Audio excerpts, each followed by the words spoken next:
Listo. Gracias, pues muy buenas tardes, tengan todas y todos ustedes. Para mí es un placer, como siempre, acompañarlos en una plática más sobre tema probatorio.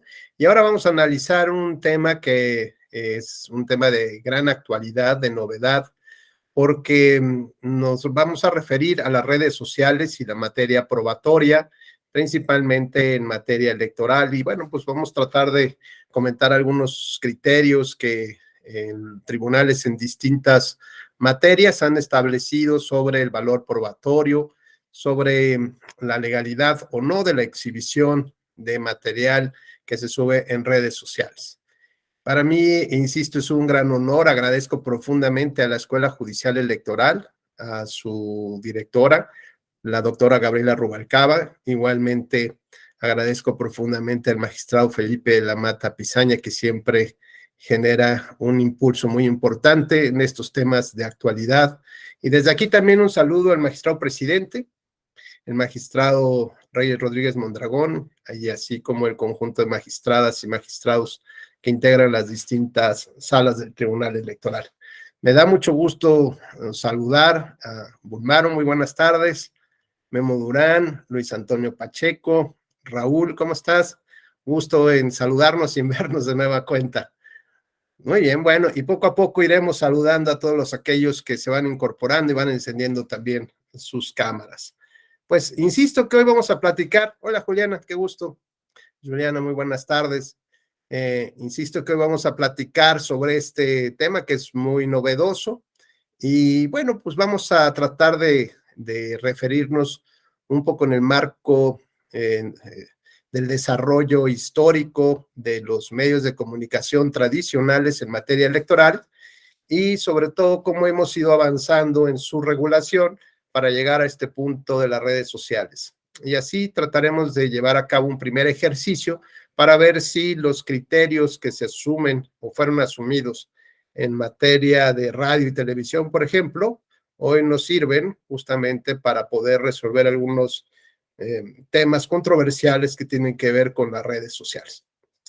Muy bien, bueno, pues platicaremos que iniciamos ya nuestra charla tratando de recordar que una de las principales inquietudes que existían en materia político-electoral referente a la equidad de la contienda, pues tenía que ver justamente con la manera como se comunicaba los distintos candidatos y partidos políticos con la sociedad.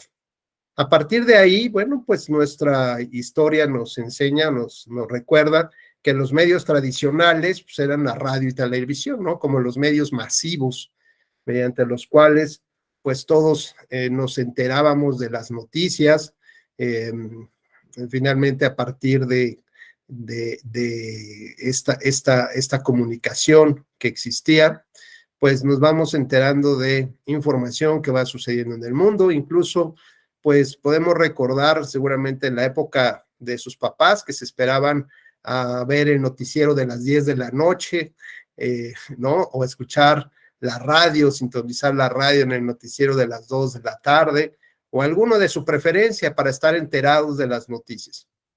En esta, digamos, en esta manera de comunicar, pues los partidos políticos, sobre todo los de oposición, frente a un sistema de partido político hegemónico, pues necesitaban, digamos, estos espacios que les permitieran poder contender en igualdad de circunstancias con el partido que se encontraba en el poder.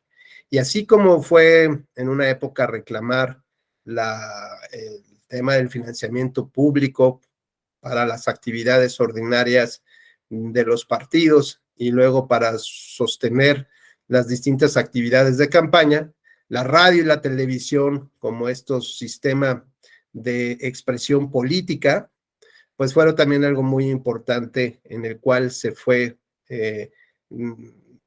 requiriendo, digamos, avanzar en la legislación para dar esta oportunidad, para que los partidos y candidatos tuvieran acceso a estos medios de comunicación. Lo cierto es que conforme fue evolucionando las campañas electorales, eh, fue haciéndose más necesario establecer algunas reglas básicas de entendimiento de cómo deberían de operar estos promocionales de los partidos políticos, ¿no? Y, por ejemplo, había quien se quejaba que sus espacios de radio y televisión, pues siempre, digamos, eran, competían, ¿no? Con algún programa de venta de productos, ya a eso de la madrugada, los que ya llegábamos tarde de alguna cena o alguna fiesta y encendíamos la televisión en aquellas épocas, pues bueno, podíamos advertir algunos productos milagro, ¿no? Y dentro de ellos, en un espacio, 2, 3 de la mañana, pues habría una oportunidad para que partidos políticos ahí expusieran sus plataformas o los intereses que tenían. Así que su principal contendiente, pues a lo mejor era una bombita que sacaba Andrés García, algún producto milagro de estos para bajar de peso. Pues es evidente que nadie veía estos promocionales de los partidos políticos. Así que empezaron a luchar para que tuvieran horarios, ¿no? Digamos, horarios donde realmente pudieran incidir, el mensaje pudiera llegar a la población. Conforme a ello, pues empezaron a establecer, insisto, nuevos mecanismos o lineamientos para regular condiciones reales de competencia y de equidad en la misma. Como cuáles, bueno, pues establecer cierto tipo de horarios,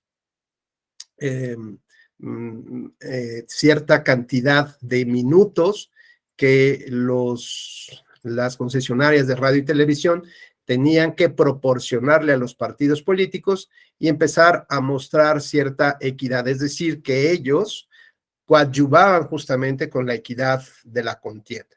Porque había ocasiones también, se advirtió, que una buena parte de los espacios que se consideraban como premium o triple A, pues solamente estaban predestinados a algún candidato, a algún partido o dos, cuando mucho, y esto pues implicaba que el mensaje no llegara o llegara de manera contundente a mayor número de la población, mientras que los otros partidos, pues insisto, encontraban pequeños espacios ahí distribuidos en algunos horarios donde no necesariamente la población pudiera verlos o escucharlos.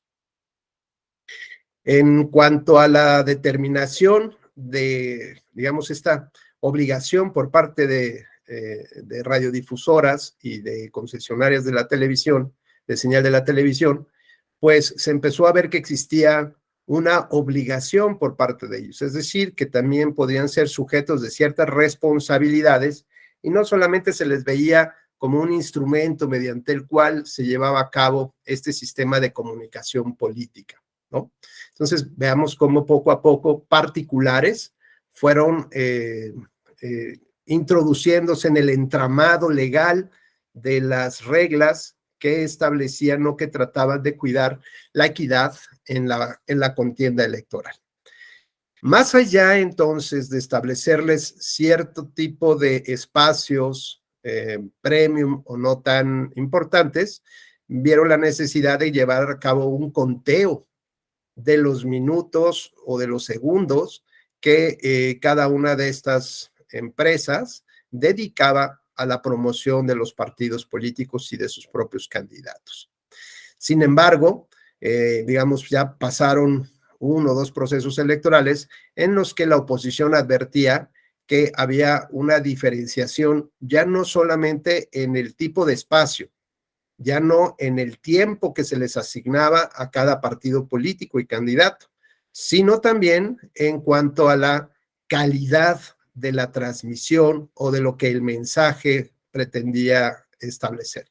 E insisto, no solamente se trataba de espacios específicos donde los partidos políticos pudieran difundir sus mensajes, sino también la cobertura mediática que radio y televisión hacía sobre las campañas electorales, sobre la presentación de un candidato en alguna universidad o sobre algún evento que tenían, digamos, para cubrir la nota.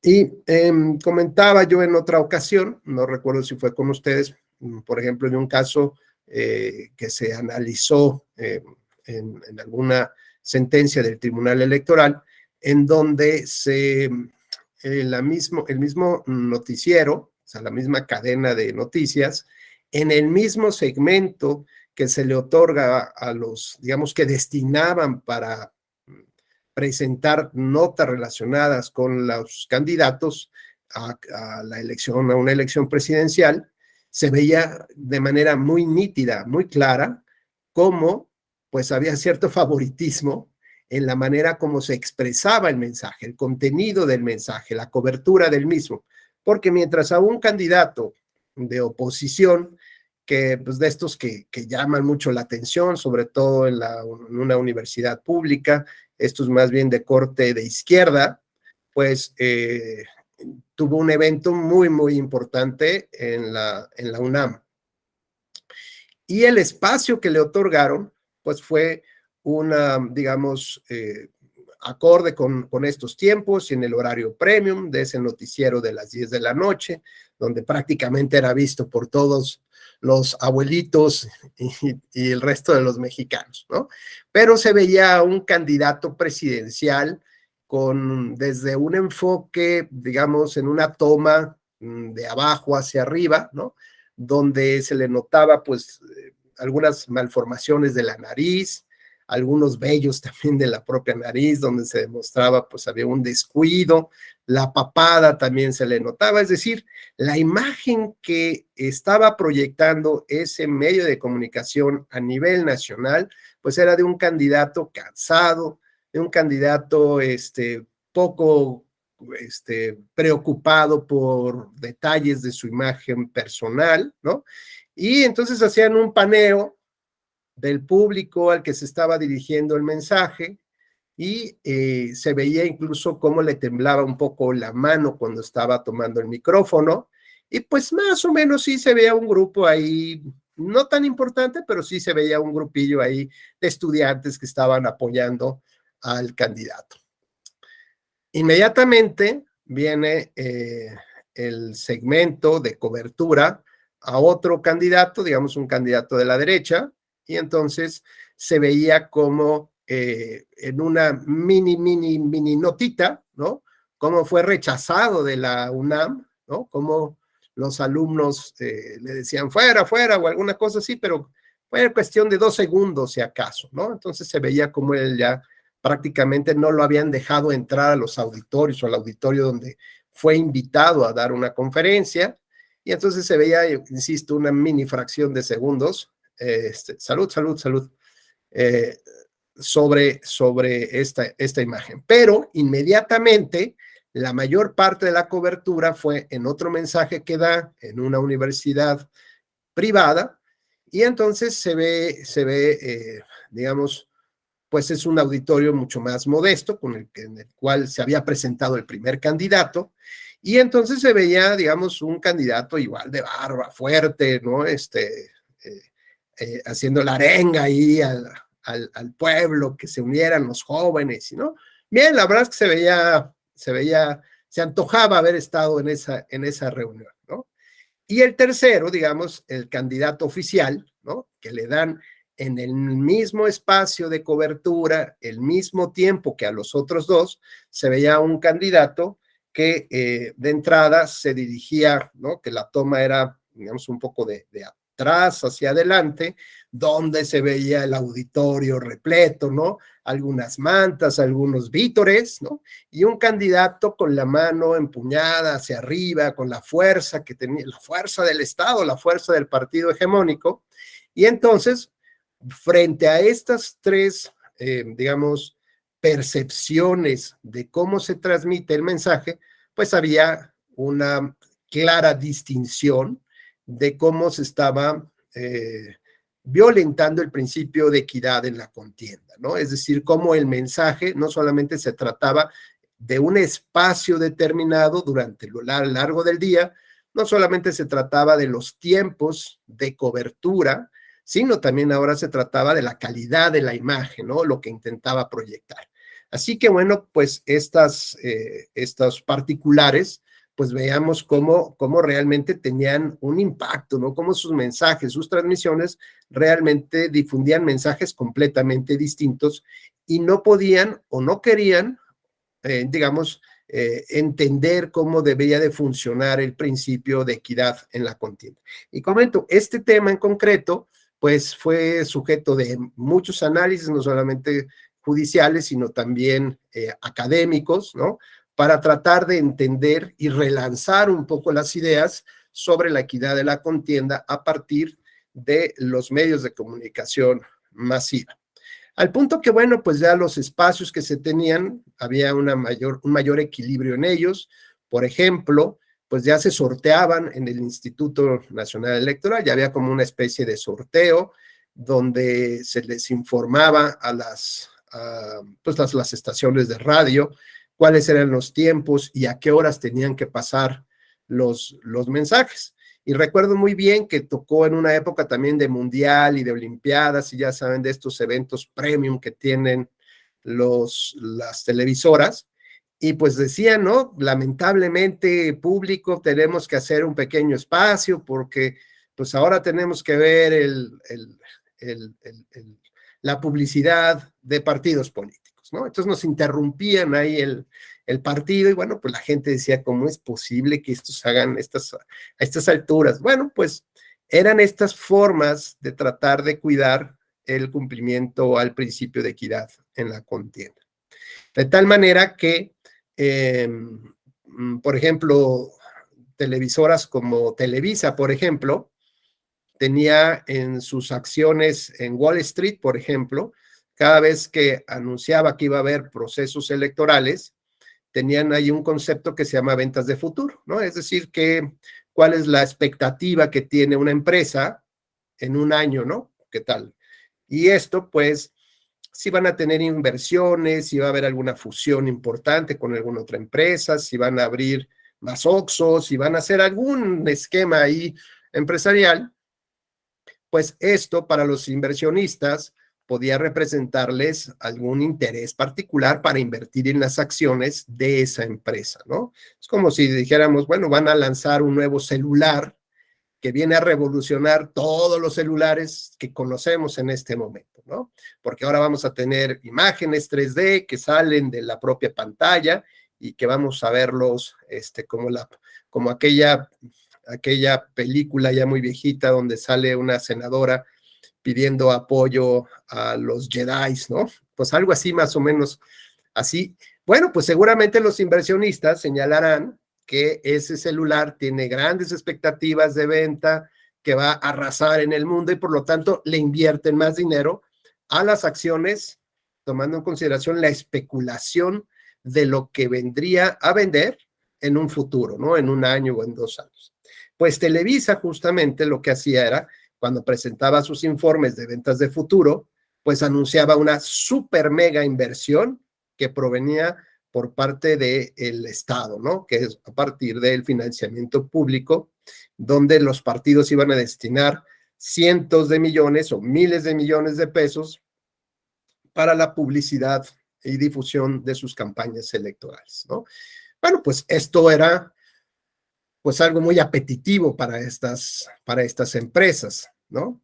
Así que más o menos se calculaba que entre un 65 y casi un 70% de lo que recibían los partidos se iba al pago de esta contraprestación, de este espacio de radio y de televisión o de coberturas, ¿no?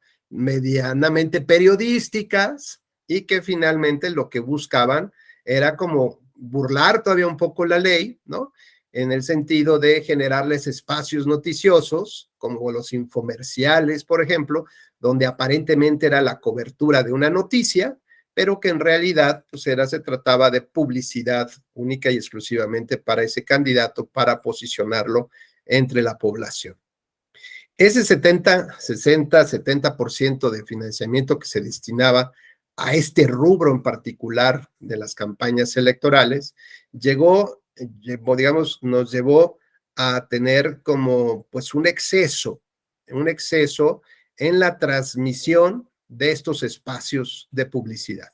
Al punto, por ejemplo, que en las elecciones de Roberto Madrazo para ser presidente, que era candidato a presidente de la República, se ve como en su estrategia se intentó, digamos, que el último tercio de la campaña electoral se inyectara prácticamente, bueno, una muy, muy buena parte, o la mayor parte de los recursos destinados a esa publicidad en ese último tercio de la campaña. Entonces, pues era una saturación brutal lo que teníamos en radio y televisión, a tal punto que ya todo el mundo terminaba chocado y decía ya que por favor paren las elecciones, ¿no? Que ya lleguen las elecciones y vamos a desintoxicarnos de todo ello.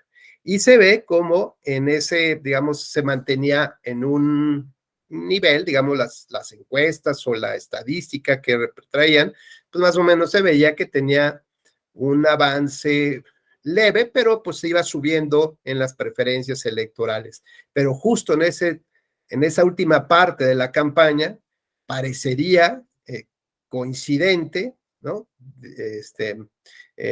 Que al mismo tiempo que se había acompañado de un exceso de publicidad, de acuerdo a su estrategia, pues la gente empezó como a chocarse, yo creo, y empezó a bajar inmediatamente. Entonces, esas elecciones marcan un hito en la historia, digamos, de cómo se había entendido los procesos electorales, el dinero y la radio y televisión, porque se entendía que mientras más dinero le metías a la campaña, y específicamente en esos dos medios de comunicación, pues te daba la chance real y efectiva de ser el triunfador en una elección, ¿no?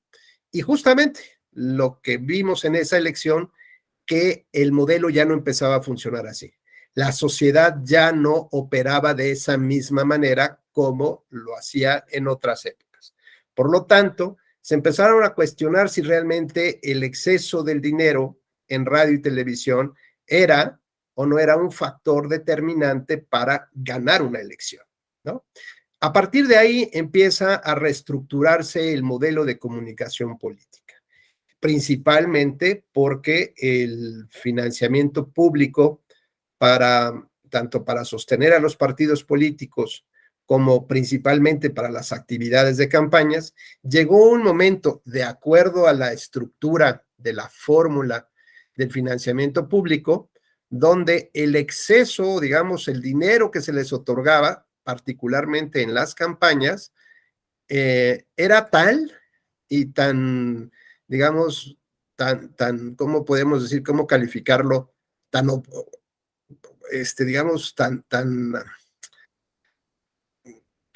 digamos, que afecta la razón, ¿no? Era tan absurdo que rebasaba casi al doble del tope de gastos de campaña. Entonces, esto llegó a ser como un exceso de la fórmula del financiamiento público, porque uno de sus esquemas, o en el esquema que se tenía en esa época, señalaba que una vez que se llevaba a cabo digamos, la aplicación de la fórmula, de los distintos factores que la integraban, todavía tenía que multiplicarse por el número de partidos políticos con representación en la Cámara de Diputados.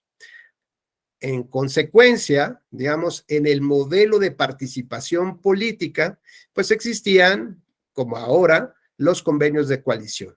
Pero esos convenios de coalición permitían que se transfiriera el voto, es decir, que el partido político o los partidos políticos pudieran tomar la decisión del electorado, es decir, el apoyo del electorado, y decidir ellos cómo repartirse esos votos, ¿no? Porque la boleta electoral, de acuerdo a las reglas de la época, señalaban que tenía que tener un logotipo, digamos, un logotipo particular esa coalición. Entonces, si era una coalición de 5 partidos, en realidad, bueno, pues el voto de mayoría relativa, se iba en favor de su candidato, del candidato de la coalición. Sin embargo, no se podía determinar ese voto en favor de qué partido que integraba la coalición se le debía de asignar para la representación proporcional, ¿no? Entonces, mediante el convenio de coalición se permitía que en reunión de los líderes que podían suscribir ese convenio de coalición y que seguramente era ratificado por sus consejos nacionales, se decidiera qué porcentaje de esos votos le correspondería a cada partido político. Así que, bueno, lo ordinario en esas épocas era que sí se participaba en coalición, donde había un partido muy fuerte y muchos pequeñitos. En consecuencia, pues se distribuía el voto atendiendo a ciertos porcentajes. Entonces, por ejemplo, había una cláusula donde decía que al partido A se le iba a otorgar el número de votos suficientes para que mantuviera su registro.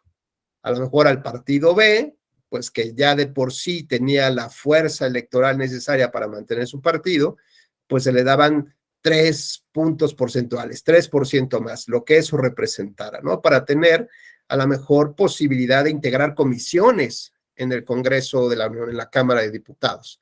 Y dependiendo de cada, digamos, del interés de cada partido, pues negociaban la voluntad de los electores, ¿no? Como no se podía determinar hacia quién se le debía otorgar ese voto en representación proporcional, pues ellos tomaban la decisión mediante este acuerdo que permitía la propia ley.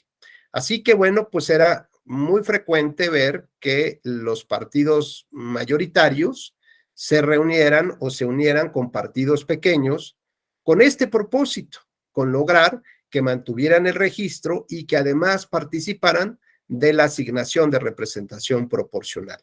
Y el beneficio que tendría esta coalición lo iban a ver en el siguiente año, como pues a través del acuerdo de la autoridad electoral por el que asignaba el financiamiento público, ¿no? En consecuencia, digamos, esta coalición y distribución de votos y permitir que partidos políticos pequeños y que en realidad no pudieran mantener el afecto o el interés del electorado para que ellos se mantuvieran con un registro y sobre todo que tuvieran integración de representación proporcional, porque, a ver, no nos hagamos, de mayoría relativa nunca iban a ganar, ¿no? O sea, normalmente no ganarían.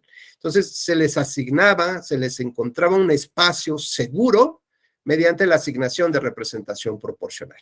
Y entonces eso hacía que la fórmula del financiamiento público terminara multiplicándose por 13, por 10, por 11, por 9, y entonces la cantidad de dinero, pues era, la cantidad de dinero que integraba el financiamiento público era altísima, tan alta que en las siguientes elecciones se advirtió que cuando se llevó a cabo la fórmula de asignación para, digamos, para, eh, para financiar las campañas electorales, se les dio casi el doble de dinero respecto de el límite que podían gastar. Entonces era como un absurdo, era como si ustedes dijeran, bueno, tengo un presupuesto de 2,000 pesos para el súper que tengo que comprar el fin de semana, 2,000 pesitos, muy bien, pero se llevan ustedes en la cartera 10,000 pesos, ¿no? Entonces, bueno, a ver, ¿de qué sirve que haya fijado yo un tope de 2,000, ¿no? Si me estoy llevando 10,000 con la intención, pues de gastar, pues ya viene el Halloween, igual me encuentro alguna baratija, igual y cosas que no necesito, pero ese dinero no lo regresaba, ¿no? Sino que siempre encontraban la manera de cómo se podía ocupar en distintos espacios de las campañas electorales, ¿no? Entonces vean que este absurdo de la legislación, ¿no? Y esta cantidad de dinero ya brutal como tal, pues generó nuevamente en la vida social, pues la crítica a los partidos políticos, ¿no?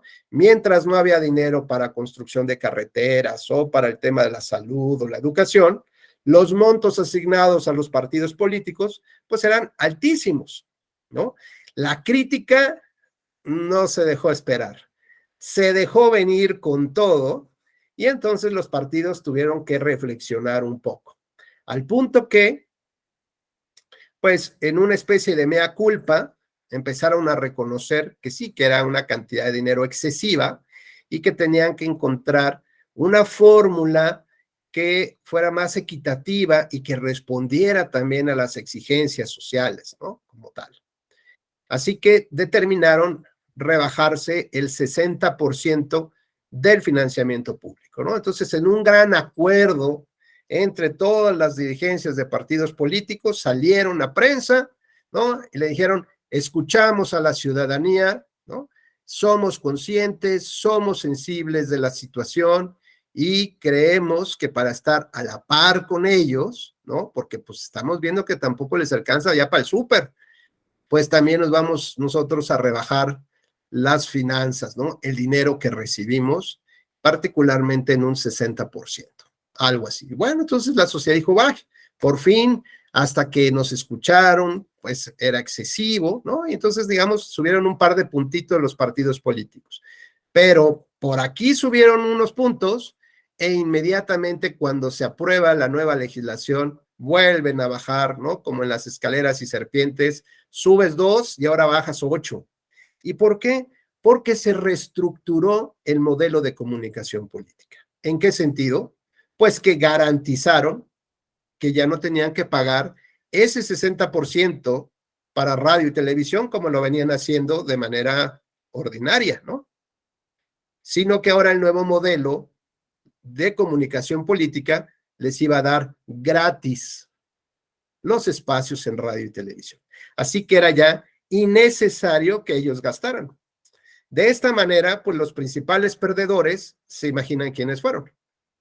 Los concesionarios de la radio y de la televisión, ¿no? Que empezaron a ver que ya no había estas grandes expectativas de sus ventas de futuros para que subieran sus acciones y empezaron justamente a bajar los precios de las acciones porque ya no iban a recibir estas carretonadas de dinero que les entregaban los partidos políticos.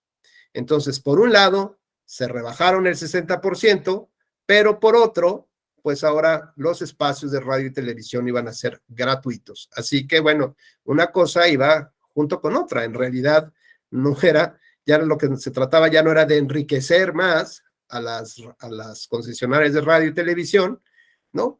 Que además eran, digamos, los principales beneficiados, los perjudicados frente a la sociedad eran los partidos políticos, ¿no? Entonces dijeron, vamos a cambiar un poco la fórmula, ¿no? Y ahora los afectados serán las radiodifusoras y televisoras y nosotros pues vamos a tratar ahora de salir bien parados ahí con la sociedad. Este cambio del modelo de comunicación política pues vino a reestructurar toda la legislación, todo el esquema del financiamiento. Se estableció que el Instituto Nacional Electoral era el único órgano encargado de administrar los tiempos oficiales de radio y televisión, ¿no? Entonces se establecieron procedimientos bajo el sentido común de cómo deberían de operar y aunque son complejas sus fórmulas para poder asignar cuánto tiempo le corresponde, por ejemplo, de lo que le tocaría a un partido político, cuánto tiempo le corresponde a la campaña presidencial, cuánto a la de diputados, a la de senadores, cuánto a las de los elecciones locales y dependiendo de qué radiodifusoras, ¿no? Como tal, cuántas hay, en qué horarios, es decir, la verdad es que el INE sí se puso las pilas y estableció los lineamientos, pues que hasta ahora han resultado, digamos, aceptados y por todos los partidos políticos, ¿no? Entonces me parece que las reglas muy técnicas, matemáticas finalmente, de cómo se asignan en la práctica estos espacios, pues creo que han cumplido con ese objetivo que se tuvo con la reestructuración del modelo de comunicación política. Y como decíamos, el INE es el único encargado, el único ente encargado de administrar los tiempos. Los partidos tienen que enviarle al INE sus promocionales. El INE evidentemente no puede censurarlos previamente antes de que salgan, ¿no? Sino los envía directamente a la radiodifusora o a la televisora que le corresponde y ya si hay algún partido político, candidato que se sienta afectado por ese spot, pues entonces ya podrá presentar el medio de impugnación correspondiente para poderlo bajar o para de manera temporal o permanentemente, ¿no? Estos, digamos, estas entregas que el Instituto Nacional le hace a estas radiodifusoras y a las televisoras, pues viene, digamos, ya con la aprobación de los propios partidos políticos, ¿no? Donde vienen en una en un medio magnético, bajo ciertas especificaciones, ya viene su spot o viene el mensaje como tal, y de esa manera se difunde. Así que bueno, de manera previa a la difusión de esos mensajes, se garantizan los principios o el principio de equidad en la contienda en cuanto al tiempo que le corresponde realmente a cada partido político y sus candidatos, en qué horarios van a transmitirse, si la división de esta clasificación de que tienen las televisoras de horarios premium o triple A, doble A o menos A, no sé cómo le llaman, pues también están muy bien distribuidos para los partidos políticos. Entonces, bajo este esquema de comunicación política, también se ve la necesidad de que existiera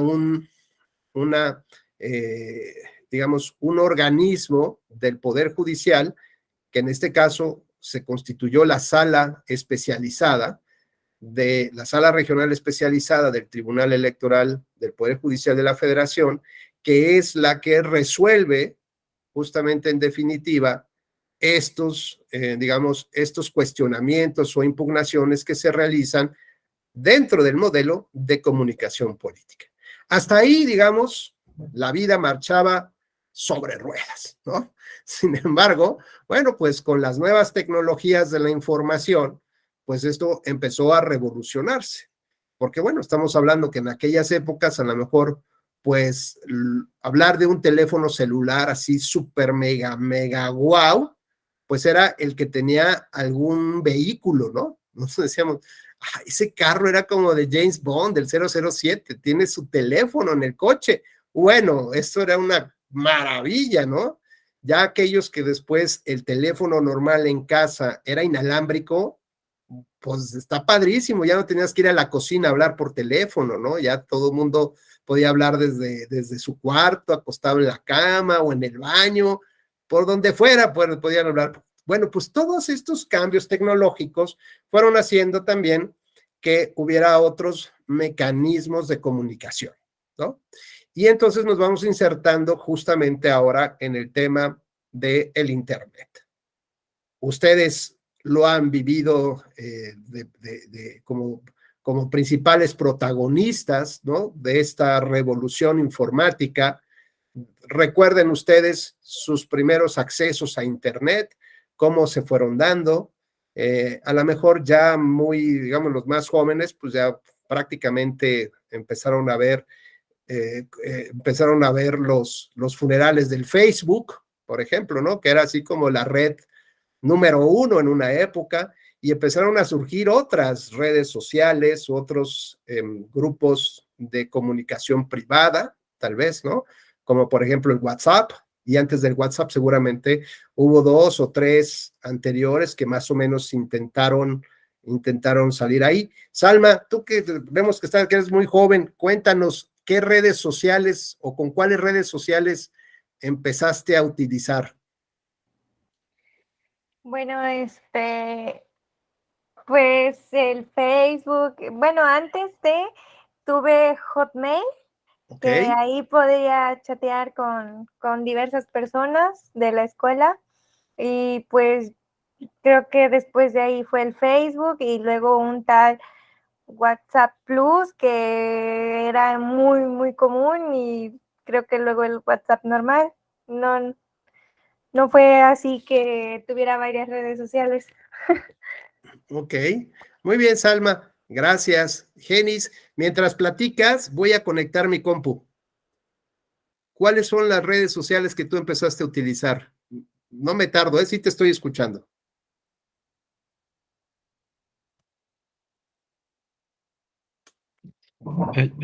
Yo... Sí, adelante, adelante.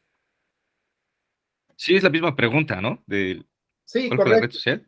Digamos, Yo recuerdo que la primera fue las de esa de Metroflog, ¿no? La primera que usé, creo, por ahí. Y ¿cómo se luego ya por llamaba? ahí salió la Metroflog, o algo así, era como un blog. Y luego Ajá. salió la de Hi-Fi, y ya después Correcto. me tocó Facebook, ¿no? Y bueno, Messenger, también se usaba mucho Messenger como una herramienta para chatear. Y ya de ahí creo que de las más recientes, pues Twitter y ya pues como que Instagram, ¿no? Y ya.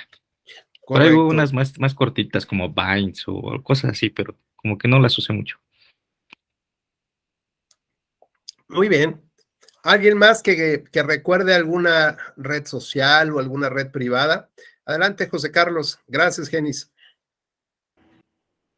También la de MySpace. MySpace, sí, Sí, cierto. esa. Y igual yo MySpace y primero, no, creo que al mismo tiempo MySpace y Metroflog, que era una ahí de onda como de chavillos. Y ya después el Facebook era ya algo más óptimo. Correcto. Bueno, pues hoy, digamos, las que yo más modernas he escuchado, es una, digo, seguramente van a decir, no, bueno, de verdad es que usted está fuera de forma, pero es una que se llama Twitch, ¿no? Que sirve ahí como para también transmitir, o que ocupan los gamers, entiendo, así como los muy indies, como los muy, muy ortodoxos, ¿no? Son como sus redes favoritas ahí y además pueden recibir aportaciones, conectan una cuenta de PayPal y ahí pueden estar recibiendo algunos dolaritos, centavitos, ¿no? Y al mismo tiempo que platican, pues la gente va viendo cómo va jugando. ¿O cómo ves esa, Raúl? Sí, es muy interesante, ¿no, profesor? Cómo las redes sociales también se han transformado en o sea, no solo en un medio de generar dinero para sus creadores, sino también para la comunidad, ¿no? Ahora te mandan estrellitas por el video que subas, tus seguidores te pueden mandar, en Twitter ya te pueden mandar hasta dinero si les gustan tus tweets. Órale. Ese aspecto, ¿no? Ahí luego me pasas el dato, a ver si me cae algo. Oye, bueno, y les platico esta de Twitch porque una de mis hijas, que le gusta ese tipo de cosas, de jugar y se reúne con amigos y participan distintos jugadores del mundo, ¿no? Además, con esto como de dragones y calabozos, o cómo se llama este juego, ¿no? Pues algo así.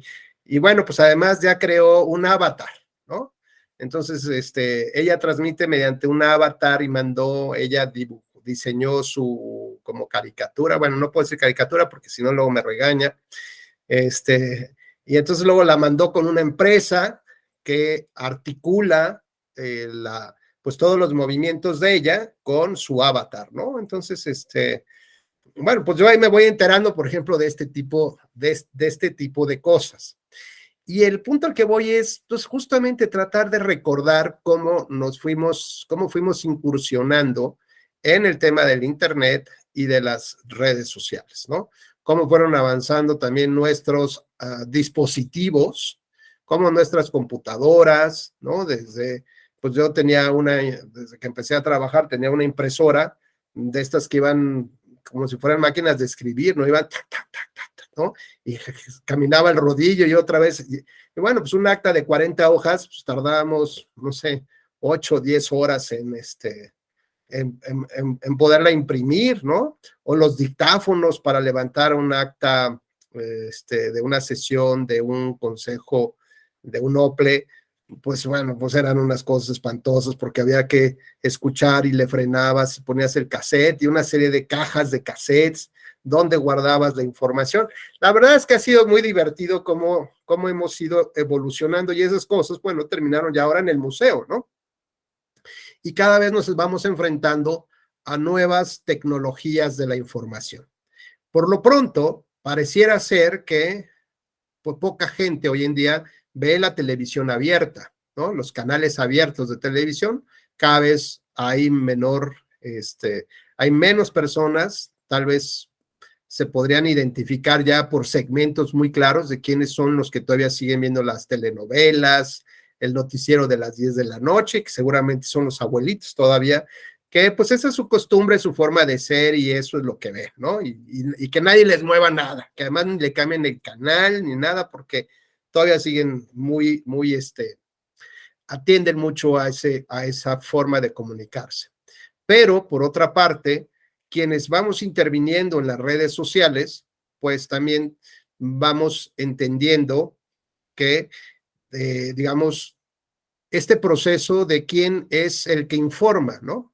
Y entonces, si hablamos en términos generales de la evolución de la humanidad, de cómo se ha dado la comunicación, en términos generales, en una vista y abuelo de pájaro, ¿no? Rápidamente, pues empezamos o podemos recordar, por ejemplo, en la época de los señores feudales, aquellas personas que tenían un papel, digamos, importante de ser comunicadores de los mensajes del rey, ¿no? Que eran los heraldos.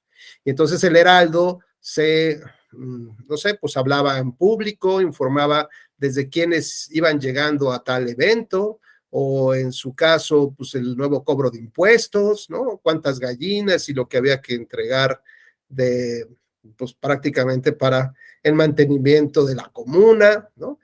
Y de ahí, digamos, eran como gentes que se fue especializando.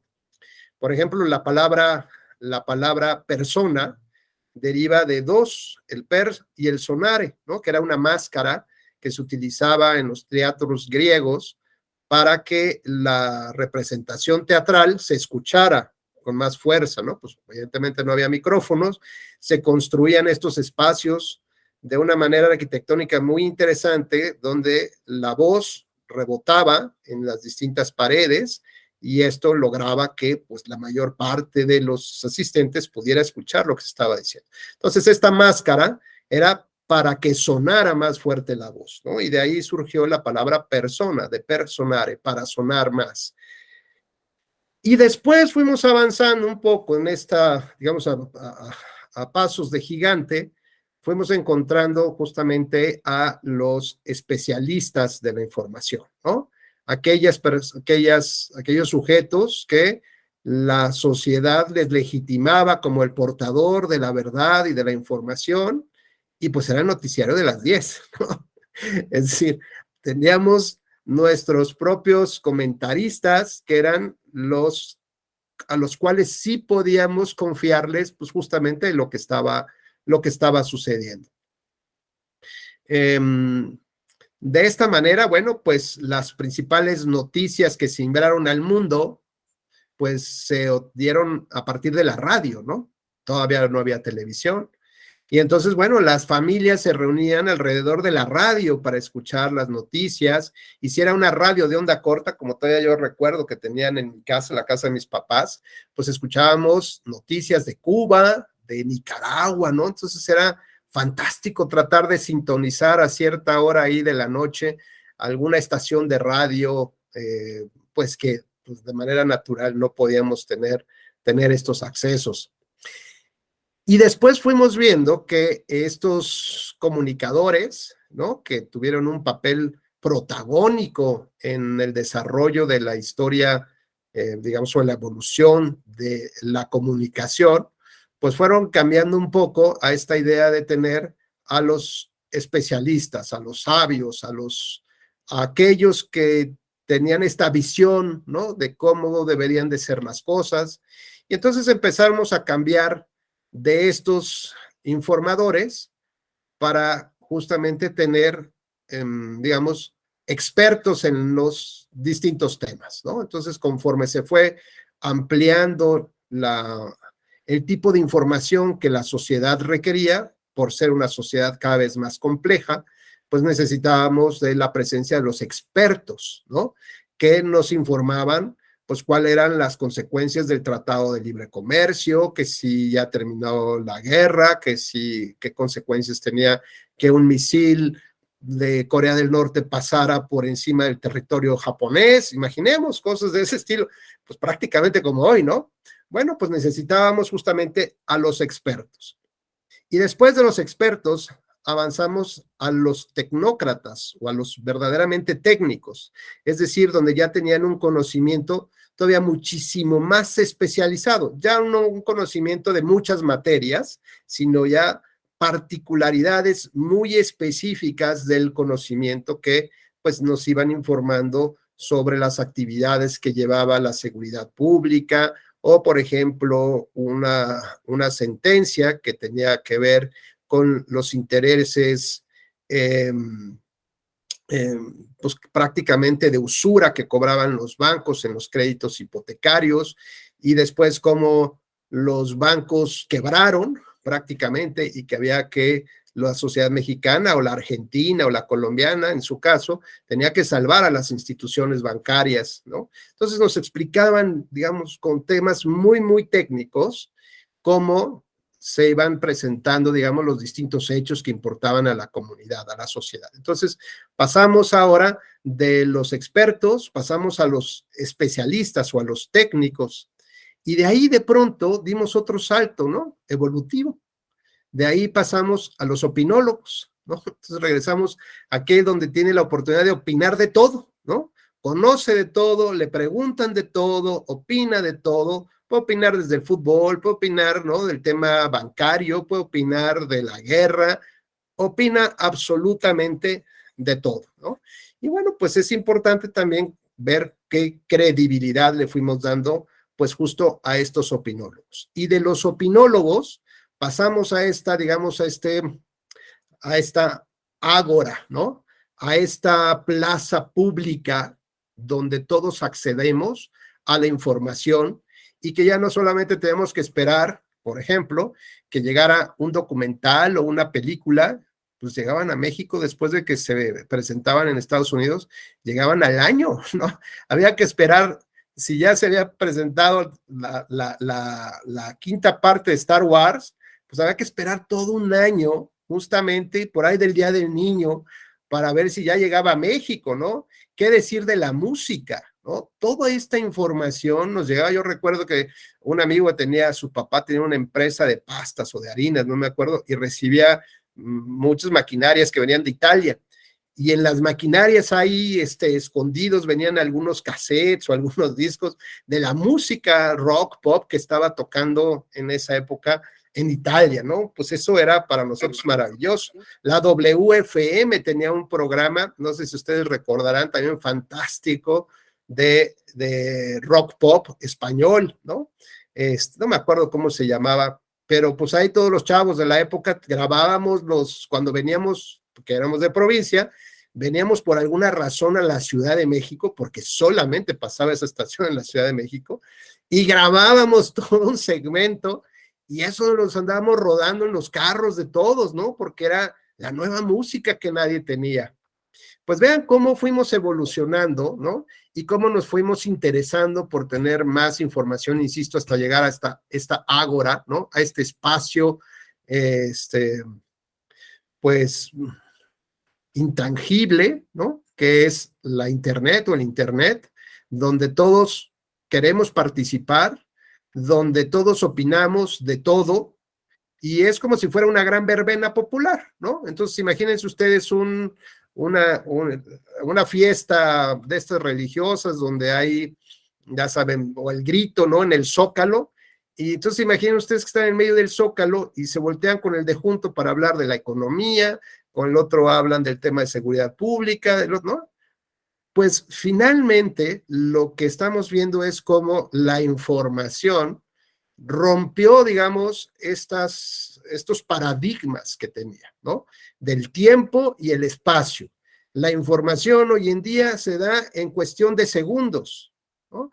Si ustedes tienen un algoritmo que les va actualizando los temas de tendencia, ¿no? Los temas que son de mayor interés en la política, en el deporte, y a lo mejor con una diferencia de segundos, ¿no? Van cambiando las notas, y si ustedes ya empiezan a ver, por ejemplo, el tweet, que es lo que yo puedo opinar, porque yo manejo más ese tema, ya el Facebook nada más lo tengo para mis amigos de la prepa, pues entonces vemos cómo nos interesa ahora estar enterado de todos, ¿no? Pero la información es tan rápida que tampoco nos da tiempo, ni queremos leer el mensaje, ni el artículo. Incluso el propio sistema, antes de que vayamos a retuitear, solo por el título, nos pone, oye, brother, ¿de verdad no quieres leerlo? ¿No quieres enterarte bien de qué va y luego ya lo retuiteas? No, ya, ¿cómo va? ¿No? Porque además quiero ver cuántas personas me siguen, cuántas retuitean, cuántos le dan un like, un fab o no sé cómo, ¿no? Alguna cosa así. La carrera por la información y por sentirnos que tenemos la información, ¿no? Que nosotros somos los primeros que, dentro de nuestra pequeña comunidad, que subimos la información y después ya tenemos algún comentario de algún colega que opina sobre la prisión preventiva oficiosa y ahí nos enroscamos un poquito en 2, 3 temas, ya con eso quedamos satisfechos. Entonces, ahora no solamente pasamos a ser sujetos pasivos de la información, sino ahora queremos ser sujetos activos de la información. Y entonces ahí, si estamos, por ejemplo, en una caseta, ¿no? Que está tomada, pues grabamos el video y lo subimos a las redes sociales. Y desde aquí informándote, Joaquín, ¿no? Tomaron las casetas en Cuernavaca. Hicieron esto, hicieron el otro, ¿no? Pues bueno, el otro ya vi que alguien también, creo que un actor lo golpearon por andar grabando algún video de algún acto delictivo, ¿no? Estos, Adame, no sé cómo se llama. Según, bueno, pues queremos ser sujetos completamente activos también de la información. Y para eso tenemos que entender varias cosas, ¿no? Un poco en esta idea. Que hay redes que son públicas y redes que son privadas. Y dependiendo de eso, en materia probatoria, que vamos ya entrando justamente a nuestro tema, ahí hay una gran distinción entre la prueba lícita y la prueba ilícita. Hablar de los contenidos que tiene Facebook como material probatorio en un caso, por ejemplo, de despido, implicaría violar la privacidad, el derecho humano a la privacidad de la información o no. Y entonces, bueno, entendemos la naturaleza y cómo evolucionó Facebook. Entonces, Facebook ya se estima por jurisprudencia que es una red pública. Desde el momento que uno sube la información y desde el momento en que uno quiere que todo el mundo la vea, pues significa que es de acceso público esa información, ¿no? Así que, por ejemplo, si quisiera yo acreditar algunos elementos que configuren una causal de divorcio, podría utilizar el tema de las redes sociales y particularmente el de Facebook, porque es público. Pero si utilizo el WhatsApp entonces ya tiene una naturaleza privada. Si yo extraigo información del WhatsApp, probablemente sea una prueba ilícita.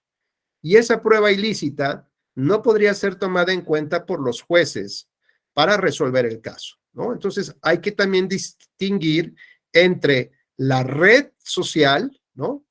El contenido particular que una persona sube, difunde en una red social, y por otro lado, la empresa administradora de la red social, ¿no? Entonces, vamos viendo que hay una empresa que tiene la plataforma, hay otra empresa que administra la red social y finalmente los usuarios de esa plataforma. Entonces, vamos distinguiendo o tendríamos que empezar a distinguir cuál es la naturaleza de lo público o de lo privado de las distintas redes sociales para tener esta posibilidad de entender si la prueba es lícita en principio o es ilícita y por lo pronto si los jueces la pueden tomar en cuenta para resolver. Por ejemplo, fíjense ustedes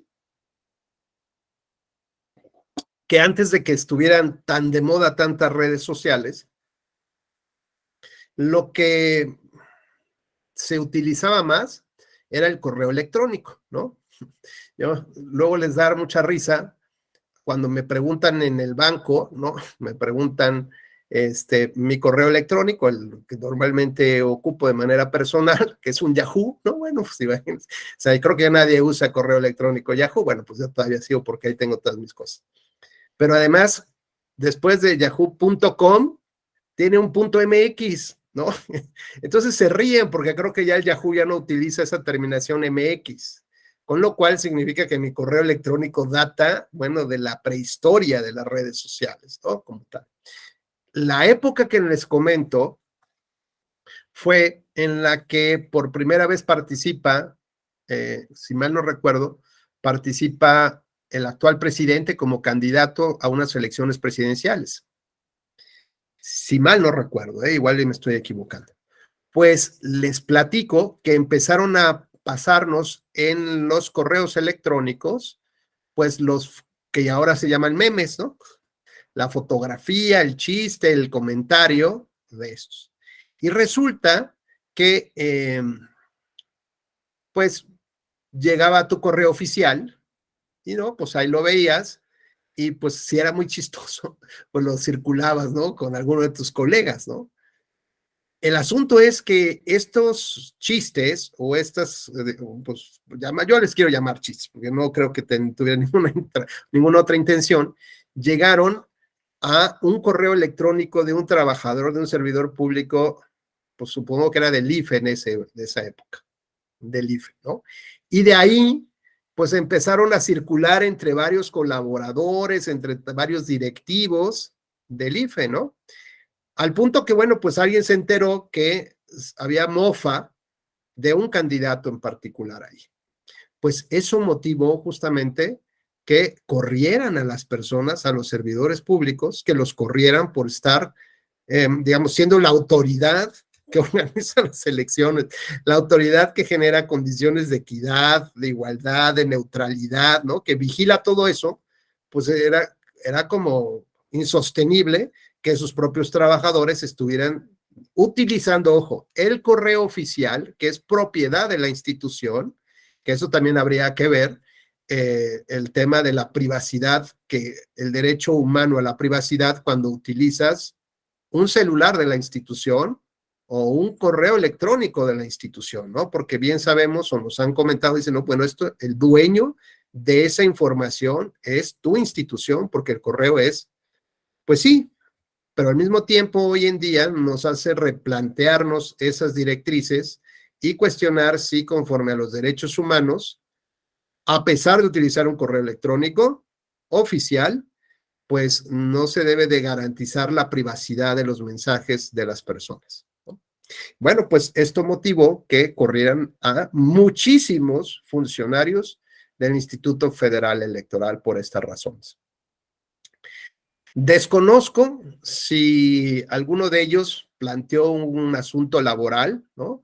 Para cuestionar un despido injustificado, pero digamos que tal vez en esa época no hubiera funcionado mucho, porque pues eran, digamos, las directrices jurisprudenciales que se tenían, y el tema de los derechos humanos, como hoy lo planteamos a la argumentación jurídica desde los derechos humanos, pues tampoco estaba como que en boga, ¿no? Sí, otros esquemas de argumentación jurídica, sí tocar temas de convención americana o tratados internacionales, pero pues la verdad es que eran pocos los tribunales que planteaban estos asuntos y una cantidad muchísimo menor, abogados que plantearan estos temas ante los propios tribunales, ¿no? Entonces, hoy en día, pues tenemos que reflexionar sobre los distintos alcances que tienen las redes sociales. Y el primer punto que tenemos que distinguir es si se puede considerar o ya se considera como una red pública o una red privada. ¿Cuál es la importancia de ello, Genis?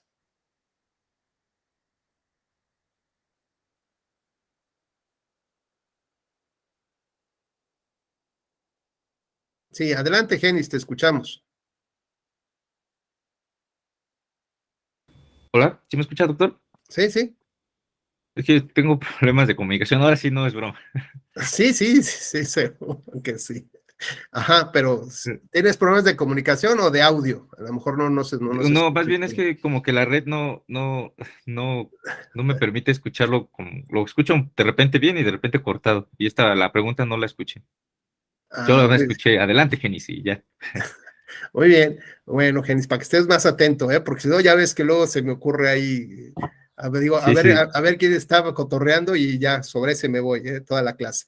No, platicamos un poco por qué esta idea de diferenciar si la red social es pública o privada, ¿qué tiene que ver con la materia probatoria?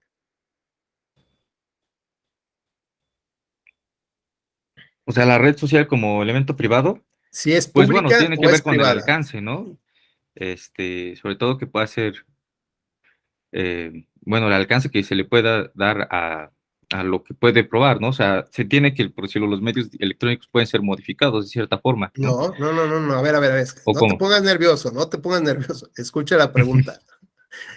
¿Qué tiene que ver, qué importancia tiene que aprendamos a distinguir si una red social es pública o privada. O estas plataformas, no quiero decir red social, si estas plataformas digitales son públicas o son privadas. ¿Qué importancia tiene para el tema de la prueba? O sea, el primer punto, ¿cuál es lo más importante? Pues yo sería del punto, primero para saber cómo ofrecerlas, dos, para ver qué alcance podría tener o cómo la podría valorar el juez. No, ya lo habíamos platicado antes. Adelante, Alfredo. Sí, gracias, doctor. Buenas noches. Mire, yo considero que en cuanto a las redes sociales o plataformas de comunicación digital, como pueden ser correos electrónicos, institucionales públicos, si bien es cierto que el propietario de la comunicación es una institución pública, llámese INE, llámese Tribunal Electoral, llámese dependencia que usted guste, lo cierto es que sí es el dueño, pero tiene un nombre, ejemplo, alfredosoto@guanajuato.gov, que era un correo que yo tenía cuando trabajaba en gobierno. Sí es público porque de hecho te dicen estos correos pueden ser remitidos al Instituto de Acceso a la Información, pero el que me impriman un correo o el que me lo saquen de mi computadora sin mi consentimiento, creo que ahí la prueba sería ilícita, dado que no hay una autorización por parte de quien es el titular del correo, es decir, alfredosoto@guanajuato. Sí, el dominio es Guanajuato, pero el titular es Alfredo Soto. Por lo tanto, si yo no autorizo ese correo y la ofrecen como una medida probatoria, sería una prueba ilícita. Luego, entonces, el juez que conozca el asunto tendría que valorar en ese sentido en cuanto a la licitud o ilicitud de la prueba. Creo que por ahí sería mi respuesta, doctor. Justamente, gracias, Alfredo. Adelante, Daniel. Sí, maestro. Respecto de lo que pregunta, el tema de las redes sociales o de los correos electrónicos, pues de eso dependerá. Si la consideramos privada, pues probablemente la información que se extraiga de ahí va a ser una prueba ilícita. Y en el caso de las redes sociales, pues la información que se extraiga, pues tendrá oportunidad el juez de tomarla en cuenta porque no sería una prueba ilícita. Pero fíjese, doctor, que me pasó un caso en Guerrero, en el tribunal, respecto de un procedimiento especial sancionador en tema de BPG. Y es curioso porque de una conducta de una presidenta de municipal, pues a esta persona se le imputaban conductas de BPG por dos servidoras públicas que me parece eran regidoras del Cabildo.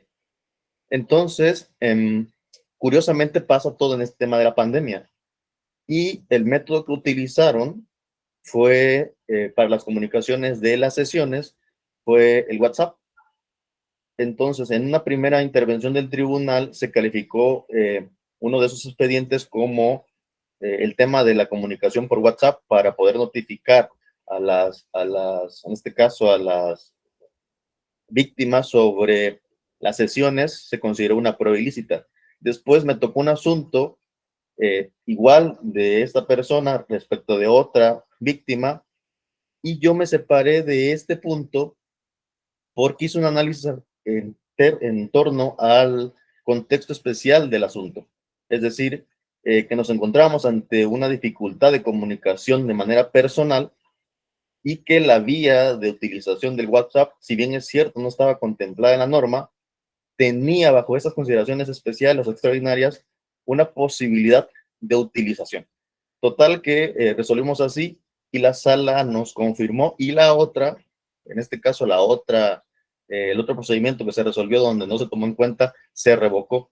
Lo que trato de dar a entender es que en determinados momentos, quizás bajo determinadas condiciones, quizás esa consideración especial o genérica de que sea una prueba ilícita, quizás se debiese flexibilizar en razón de poder llegar a la verdad. Gracias. Muy interesante lo que comentas, Daniel. Nada más para cerrar un poco la idea con Genis, acuérdate, lo público, lo privado de la comunicación depende si es prueba lícita o prueba ilícita, antes de entrar a su valoración, simplemente para saber si el juez la puede admitir o no. Entonces, la relevancia de que tenemos que o recordar, ¿no? Hacer hincapié con ustedes, es que el primer análisis que hay que hacer es si la plataforma digital se puede considerar pública o privada. Si es pública, entonces es muy probable que los contenidos que podamos extraer de la misma sean prueba lícita y por lo tanto las autoridades tendrán la obligación de valorarlas. Si se estima que es privada, en principio, como dice Daniel, pues sería una prueba ilícita. Y así ahí viniera en ese el contenido de algo muy, muy fuerte, pues los jueces no podrían tomarla en consideración por la manera como extraemos esa información. Ese es el primer análisis. Después pasaremos ya a el usuario de la información, ¿no? Si este usuario de la información acepta difundirla al público en general, entonces significa que esa información es de carácter público. Particularmente, ya hay muchos criterios relacionados con Facebook, ¿no? Y en este sentido, digamos, hay veces que se sube información de dónde estás, qué comes, con quién, ¿no? Qué actividades desarrollas, qué lugares visitaste, no sé, cualquier información que subas, si tu perfil demuestra que cualquiera lo puede ver, entonces los jueces hoy en día estiman que es una información de carácter público. Por lo tanto, lo que cualquier persona extraiga de un candidato, por ejemplo, que está subiendo en redes sociales, esa es una prueba lícita y la autoridad tendrá que valorarla. Sí, como decía Alfredo, si aunque la plataforma sea privada, pero la comunicación que estamos haciendo es pública, que es, digamos, el segundo nivel de análisis, ya sea que la plataforma sea privada, pero la comunicación es pública, o bien si la plataforma se considera pública, pero, si eso está bien, ¿no? Pero la información es de corte de carácter privado, como decía él, como un correo electrónico específico, pues entonces podríamos llevar a un segundo nivel este análisis con mayor profundidad para determinar la ilicitud o no del material probatorio, ¿no? Por principio de cuentas. El punto que plantea Daniel es muy interesante porque tiene que ver con la perspectiva con la que se analiza el caso, ¿no? Es decir, si vamos a analizar una conducta ilícita que está relacionada con el feminicidio o con algo que pudiera parecer a lo que hoy llamamos feminicidio, pues tiene que hacerse con este análisis previo, ¿no? Antes de estudiar el caso, tengo que preguntarme si dentro de la estructura mental con la que voy a analizar el caso, no requiere tener unos lentes especiales de perspectiva de género, por ejemplo, o de la perspectiva desde el punto de vista de la edad o de una condición particular con las que alguna persona pudo haber nacido, o con el tema, digamos, de las preferencias sexuales, por ejemplo, ¿no? Entonces, esta idea de juzgar con perspectiva es un derecho fundamental, sí, y eso nos permite tener una visión más clara del asunto. Entonces, Daniel nos comenta algunos casos que están relacionados con violencia política por razón de género. Por lo tanto, nos obliga, al tratar de ver ese caso primero, ponernos estos lentes especiales para analizar con perspectiva desde que empezamos a leer la demanda o la queja, ¿no? Ya tenemos más o menos precargado, por llamarle de esa manera, precargado el chip que vamos a utilizar para analizar ese caso.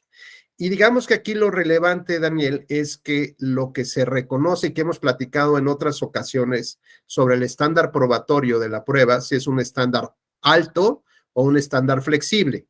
Entonces decíamos que ese tipo de conductas tienen que analizarse no solamente con perspectiva de género, sino además con la utilización de un estándar probatorio flexible, porque las pruebas normalmente están ocultas, ¿no? Quien comete una conducta o quien realiza una conducta de esta naturaleza de acción o de omisión o de tolerancia, por ejemplo, normalmente busca que un espacio de seguridad, ¿no? Para que no haya algún elemento probatorio en su contra.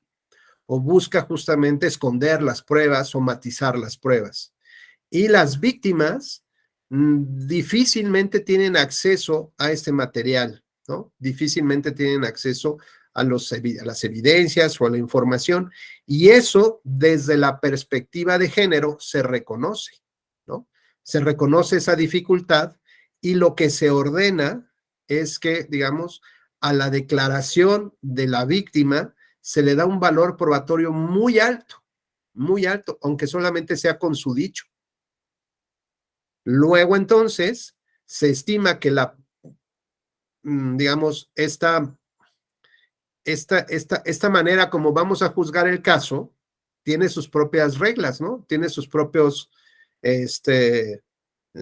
sus propios atajos, ¿no? Sus propias señales, como si fuera, digamos, un software que cargas ahí. Bueno, pues ya te da por default varias cosas. Y el por default te dice que se debe de revertir la carga probatoria. ¿Esto qué significa? Que la víctima no es la que debe probar que sufrió violencia.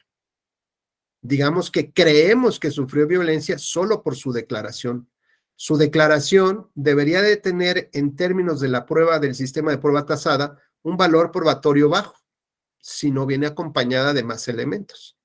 Sin embargo, bajo el sistema de la sana crítica, que es el sistema mixto de valoración probatoria que tenemos, el juez razona y dice, no, una persona que sufre violencia, su declaración, por las razones, o sea, digamos, de manera ordinaria, Daniel, pues nadie va y se queja de que sufrió violencia, ¿no? A menos que realmente la hayas sufrido o que hayas entendido que sufriste una violencia determinada. Por eso, digamos, se le da un valor probatorio en términos de la sana crítica, en términos de la reflexión, del razonamiento y de la argumentación del juez, con un valor probatorio muy alto. Esto podría llevarnos a pensar que sin pruebas puede abrirse el procedimiento.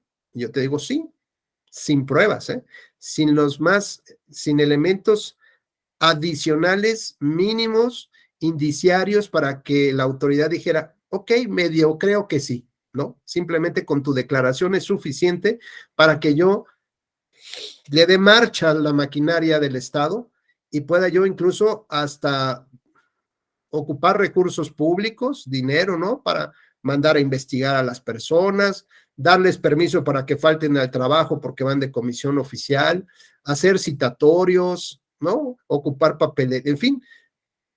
Doy marcha, digamos, a esta maquinaria de la autoridad para abrir el procedimiento. Y en este chip que está cargado, pues entendemos que hay una reversión de la carga probatoria.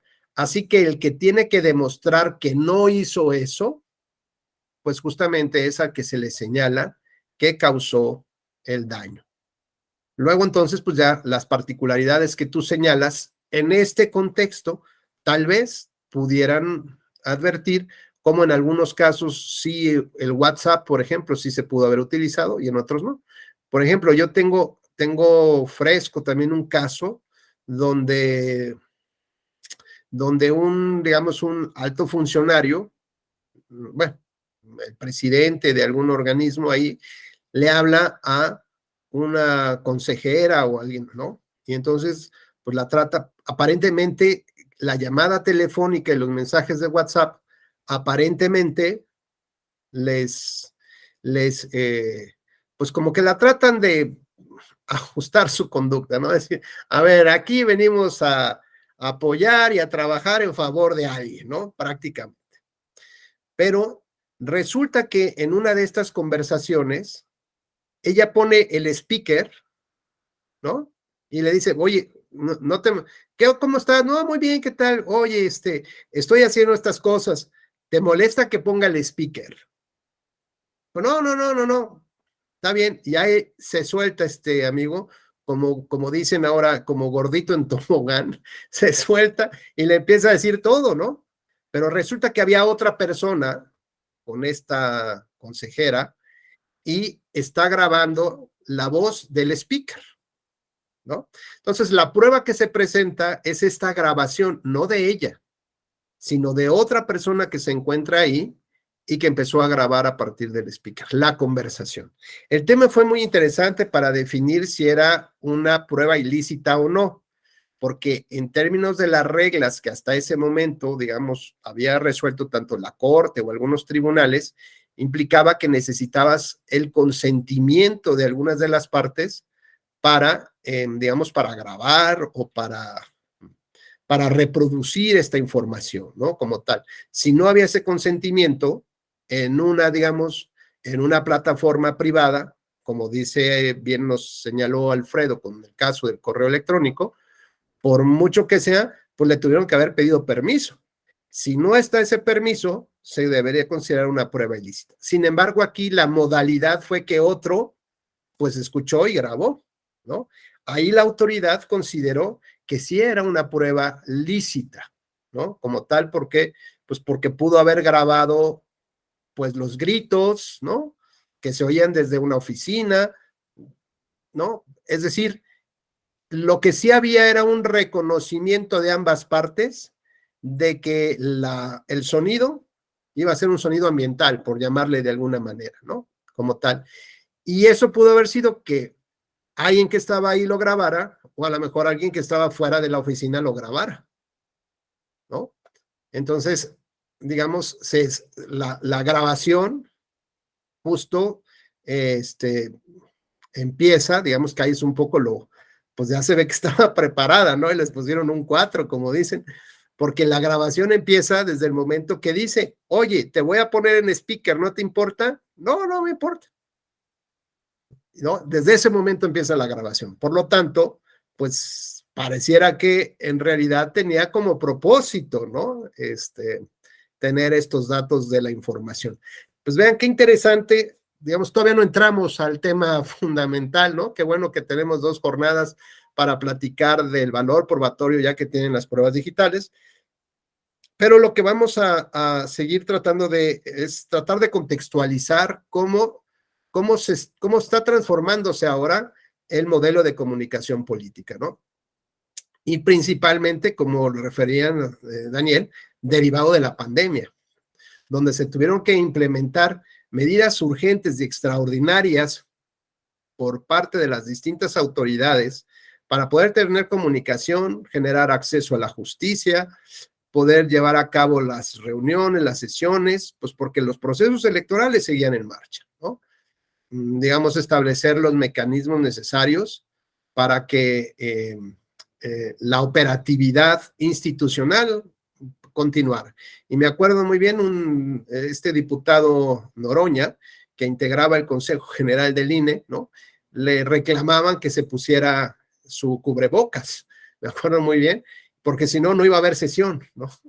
Entonces él decía que no, que estaba en su derecho y bueno, muchas cosas que pasaron, ¿no? En torno, muchas experiencias que hoy ojalá terminen siendo ya anecdóticas sobre el tema de la pandemia, ¿no? Evidentemente, bueno, reconociendo que muchas personas fallecieron y otras quedaron muy lastimadas, ¿no? Afectadas en su salud por el COVID persistente todavía y que todavía vamos a ver en un par de años el verdadero impacto que tuvo el COVID en cada uno de nosotros, porque finalmente afecta a cada organismo de manera diferente.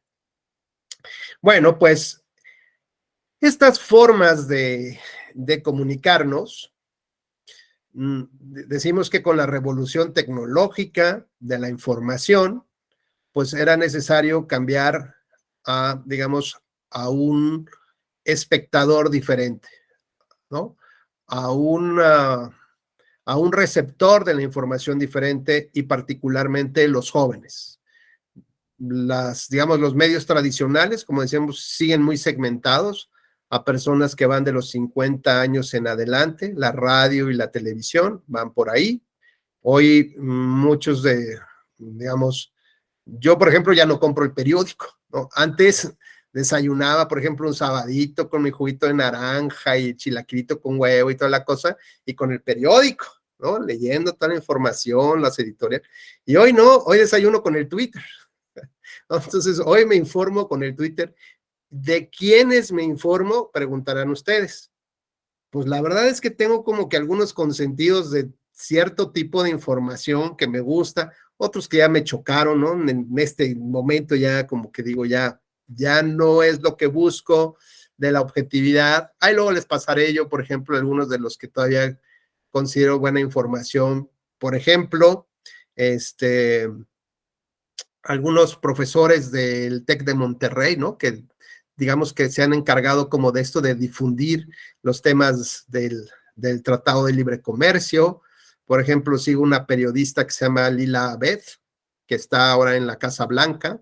Entonces, por ejemplo, si quiero enterarme ahí más o menos de lo que pasa en Estados Unidos, pues sé que ella es muy crítica, que es más objetiva, y en fin, cada quien va buscando estos nichos de información o de dónde queremos informarnos, ¿no? Pero los candidatos y los partidos políticos, pues tienen que empezar a operar sus campañas electorales, por ejemplo, a partir de la pandemia, cuando no podían reunir a un número importante de personas, porque había decretos que decían que no podían reunirse más de 5 personas, pues tuvieron que generar un cambio de estrategias, un cambio en la comunicación política y empezaron a utilizar de una manera más decidida las redes sociales. Al punto hoy que me parece que decíamos, por ejemplo, en las elecciones antes de lo que comentaba yo de Roberto Madrazo, se creía, o más bien no, se estaba uno convencido de que el dinero en la radio y televisión hacía la diferencia entre ganar o perder una elección. Después de esa derrota desastrosa de Madrazo, pues ya nos dimos cuenta que el dinero en la radio y televisión no necesariamente hace la diferencia.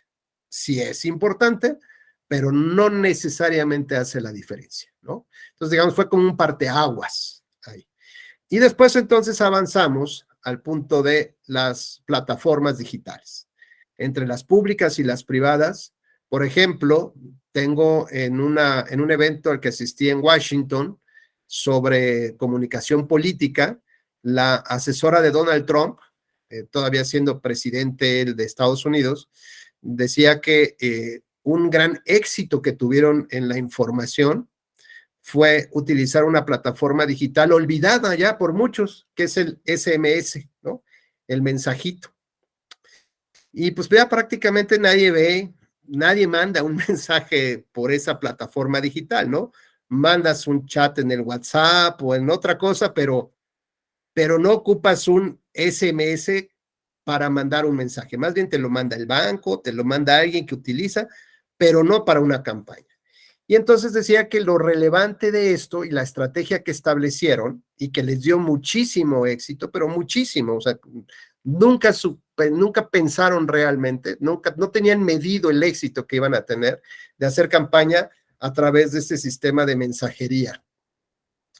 Porque, pues, mientras tú subes una publicidad, Salma, en el Twitter, pues, ¿qué tanto tengo yo? O sea, si tú fueras mi asesora, ¿cómo lograría yo que José Carlos lo viera? O sea, que realmente me interesa que José Carlos lo vea o que los amigos de José Carlos lo vean. ¿Cómo tendría yo que hacerle para que realmente, digo, a lo mejor puedo redirigir la información, pero no sé ni cómo se llama José Carlos, pero yo quiero llegar a ese perfil de José Carlos? Bueno, considero que primero, si quiero llegar a una persona, ver cómo se llama en Twitter, ¿no? Y no sé, tal vez agregar a sus más allegados o conocidos, ir publicando hasta llegar la forma de que lo vea, ¿no? No tanto etiquetándolo ni así, pero sí llegándole de los modos en el que él más frecuenta, porque ahora todo esto de las redes sociales ya saben a dónde van, qué hacen y todo eso, entonces yo creo que por ahí se pudiese llegar, ¿no? Rodeándose de las personas que tiene él agregadas. Claro, pero también, digamos, o sea, esa es una estrategia, pero corro el riesgo que no lo vea. ¿Estás de acuerdo? O sea, tendría que mandar así un ¿no? De publicidad para que José Carlos diga, a ver, ya, a ver, ¿de qué se trata esto? ¿Qué me quieres decir, no? En cambio, el SMS, cuando llega José Carlos a su casa después de un día cansado, ¿no? Tal, ve ahí sus notificaciones y ve que tiene 2 mensajes por SMS. Pues dice, ¿lo veo o no lo veo? Nah, Nel, ha de ser alguna información de estas de noticias que te llega, que quieres borrar, que en automático siempre nos llegan a los celulares, ¿no?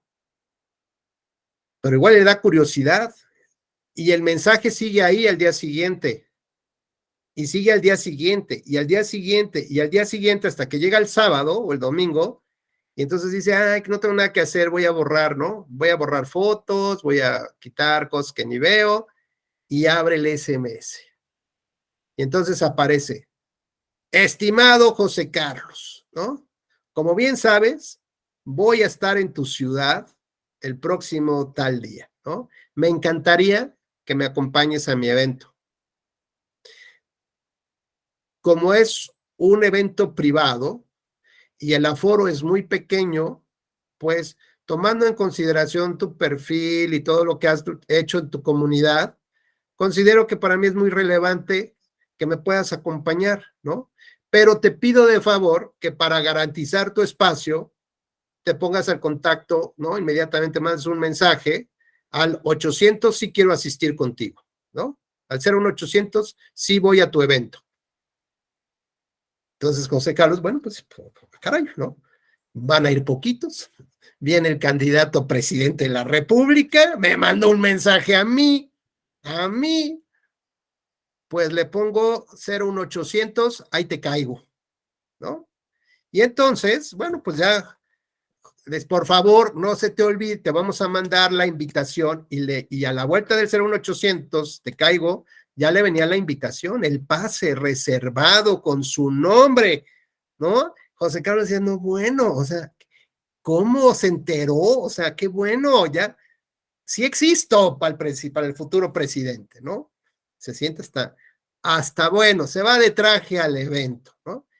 Y llega al evento, ¿no? Enseña su celular y dice, pues sí, pásale, José Carlos, y pues ahí con la perrada, ¿no? Pues ahí donde encuentra el lugar. Y se dan cuenta que, pues, o sea, así como un evento chiquito, pues no era, ¿no? Pues era un evento como para 3,000 pelados, ¿no? Pero bueno, pero pues igual hiciera chiquito, ¿no? A lo mejor podían hacer uno de 10,000, ¿no? Pero esto es lo chiquito. Bueno, esta forma de comunicar de la campaña presidencial de Donald Trump por SMS tuvo ese impacto, ¿no? Porque además de que había campaña en redes, en Facebook, en todo lo que ustedes se puedan imaginar, contrataron hasta los rusos y hasta Cambridge Analytica para generar este esquema de la posverdad, que ya también platicamos en otra ocasión. Este fue un caso de éxito de cómo utilizar una plataforma digital en una campaña, que además, plataforma digital olvidada, ¿no? Y que algún creativo dijo, pues con esto también consigo una buena chamba en la campaña, ¿no? O que a lo mejor le dijeron, pues danos algo diferente. Y todo el mundo presentaba, sí, TikTok y ¿cuál es otro? El Insta y el Facebook y el Twitch y lo que ustedes quieran que funcione más, ¿no? Como tal cosa.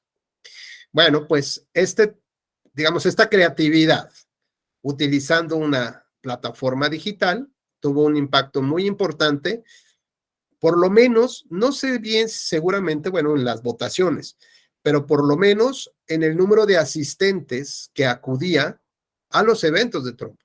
Y adicionalmente con, digamos, la base de datos que de manera voluntaria José Carlos ya aceptaba, ya incluía, ¿no? Esto es, no podían obtener información que estaba reservada, que es privada, con los nombres, el teléfono, alguna cosa así, sino que, bueno, pues mandaban esto hacia todo el mundo y el que le contestaba, pues en automático, ahí venían unas letritas chiquitas que decía, que otorgo mi consentimiento para el registro de mis datos en la base de datos de la campaña del partido republicano, ¿no? Y cuando José Carlos llegaba al evento, pues ahí se registraba y ya tenían justamente esta base de datos, ¿no? A partir de estas invitaciones. Entonces, lo mismo pasó, esto es como un ejercicio que se comenta mucho de publicidad sobre un evento en un museo, ¿no? Entonces decía, bueno, ¿cómo logro que la gente venga a ver mi exposición? Nadie viene, ¿no? O sea, y ya me amenazó el museo que si no traigo a tantas personas, pues ya que me despida, yo ya no. Entonces se les ocurrió hacer este esquema de invitaciones. Cuando te llega una invitación y te dice que pues va a ser reservado, que solamente unos cuantos, ¿no? Pues entonces te llama la atención, ¿no? Si te dice, oye, te invito a mi fiesta, pues igual y no vas. Pero si ya viene como, oye, solamente unos cuantos pueden acceder a ella, entonces pues ya te llama mucho la atención. Y entonces ese evento del museo, de esta exposición del museo, pues tuvo un súper exitazo, ¿no? Son casos que ya se ha registrado que distintas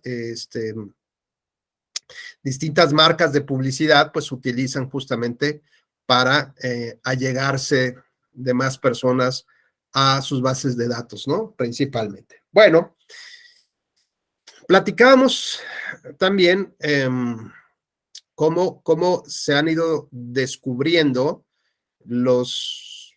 llamémosle así, el target o el perfil de cada usuario de una plataforma digital, ¿no?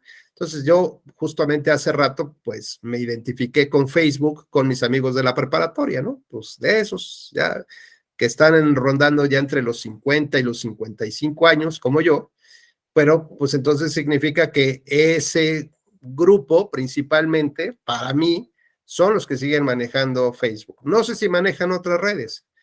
Yo no tengo, por ejemplo, o aunque tengo un registro en Instagram o en otra cosa, que no me acuerdo cómo se llama, pues lo cierto es que era como para ver cómo funcionaba, porque el tribunal en una época, el TikTok, el tribunal en una época intentó explorar, comunicar sentencias a través de las nuevas plataformas o las que estaban en boga para digamos, para un perfil del usuario, ¿no? Que eran como los más jóvenes. Y entonces se grababa un par de TikToks sobre un asunto relevante, ¿no? Entonces me acuerdo que el magistrado en alguna ocasión me pidió de favor que viera cómo estaba operando ese tema, ¿no? Cómo estaba funcionando ese tema. Creo que hasta la fecha ya no lo desconozco, porque ahora ya estoy en la escuela judicial, ya no me toca ver esos temas, pero no sé si sigan publicándose temas en TikTok o a lo mejor ya cambió el formato o el esquema, o no, la verdad no lo tengo muy claro, ¿no? Entonces, digamos que el segundo punto que hay que tomar en consideración es el perfil del usuario en cada plataforma digital, ¿no? Por ejemplo, ¿cuál es la plataforma que principalmente se utiliza en una comunidad agrícola o en un pequeño pueblo, ¿no? ¿Cuáles son, digamos, esas maneras de comunicarse del grueso de la población? Y esto me lleva justamente a platicarles del caso de las elecciones presidenciales en el Ecuador, las últimas elecciones presidenciales en el Ecuador. No sé si ya lo habíamos también platicado en otra ocasión, pero si no, lo recordamos en este momento, donde uno de los candidatos tradicionales, ¿no? Ya mayores, muy, digamos, identificados con un partido político, con una ideología, con una manera de gobernar, de la cual, digamos, era como lo que repudiaba a la población, que era el status quo, ¿no?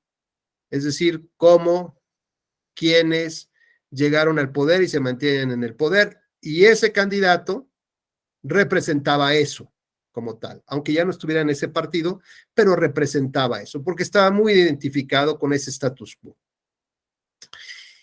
Y entonces, digamos que él iba perdiendo, ¿no? Porque por más que le cambiaron el peinado, le quitaron la grasita aquí del abajo de los ojos, ¿no? Le pusieron ahí unas inyecciones de Botox o no sé, de ácido hialurónico, no sé cómo se llaman ahora las cosas más modernas, que hace que parezcas más fresco y joven, ¿no? Pero el tema es que no pegaba. Su campaña no pegaba en lo absoluto. Y digamos que igual el último tercio de su campaña decidió cambiar de estrategas, ¿no? Y metió a unos chavos, ya dejó de contratar a estas empresas rimbombantes y contrató a unos chavos, pues para ver qué rescataban de lo perdido, a ver qué rescataban. Y su propuesta fue trabajar en TikTok, únicamente en TikTok. Así que se olvidaron de la plataforma del partido, se olvidaron de los programas de gobierno, de las promesas de campaña, se olvidaron de todo eso. Y lo que explotaron fue pura imagen, ¿no? Lo que querían, habían encontrado que el elemento disonante, el elemento que reprobaba, digamos, la población, era que representaba el status quo, así, de plano. Por más que cambiara un discurso fresco, cambiara de imagen, no funcionaba el hombre, ¿no? Entonces, olvidaron lo relevante de una campaña, que es generar opinión crítica sobre, pues, quién te va a gobernar, ¿no? Y se fueron justamente al tema del TikTok. Y en el TikTok, sus videos que subía, pues era echándole cerveza a un asado, ¿no? Con su delantal, sus nietos corriendo a su alrededor, o pateando el balón, cocinando unos, no sé, como si dijéramos unas quecas, ¿no? Unas quesadillitas, haciendo cosas del día a día, ¿no? Así, cosas del día a día. Entonces, el segmento de TikTok, que pues va de los jóvenes que por primera vez van a votar, o tal vez su segunda ocasión, ¿no? Que van a votar, pues lo identificó Alfredo, pues como el tío cool, ¿no? Como dicen los chavos, el tío buena onda, el tío que les dispara las chelas a los jóvenes, ¿no? Que se toma un par de cervezas que les pone una buena música rockerona de la época, ¿no? No sé, ese tío buena gente, ¿no?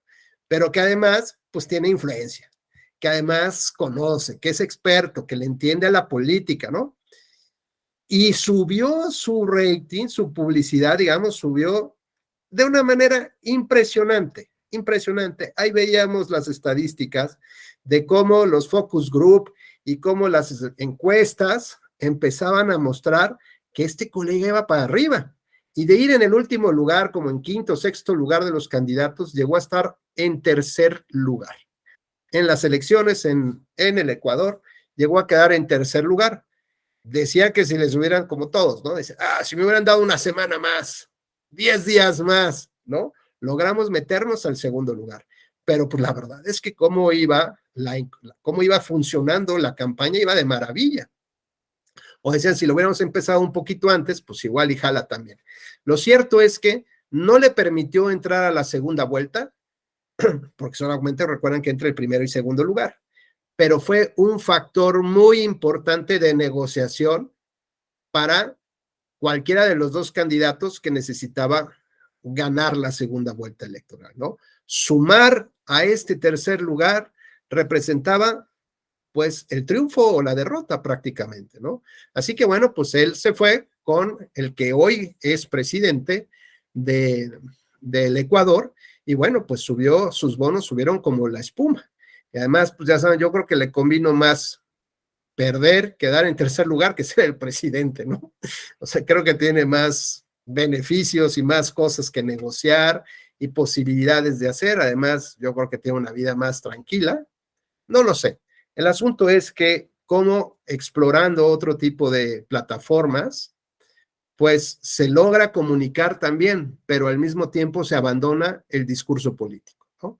Se abandona este elemento esencial de la democracia, tan esencial que, por ejemplo, el Tribunal de Colombia obligó a que los candidatos asistieran al debate presidencial, porque simplemente no querían. Sabían que esto representaba un riesgo, y dadas las encuestas como iban, ¿no? Que probablemente, desconozco, pero que probablemente pudieran ir muy cercanas en los números, en las diferencias de los puntos porcentuales, probablemente una mala presentación, un mal desempeño en un debate pudiera haber significado muchas cosas para ellos, ¿no?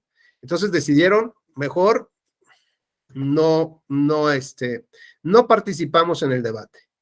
Bueno, pues otros partidos políticos y la sociedad impugnaron estas determinaciones, ¿no? Donde la autoridad electoral dijo, bueno, pues se cancela.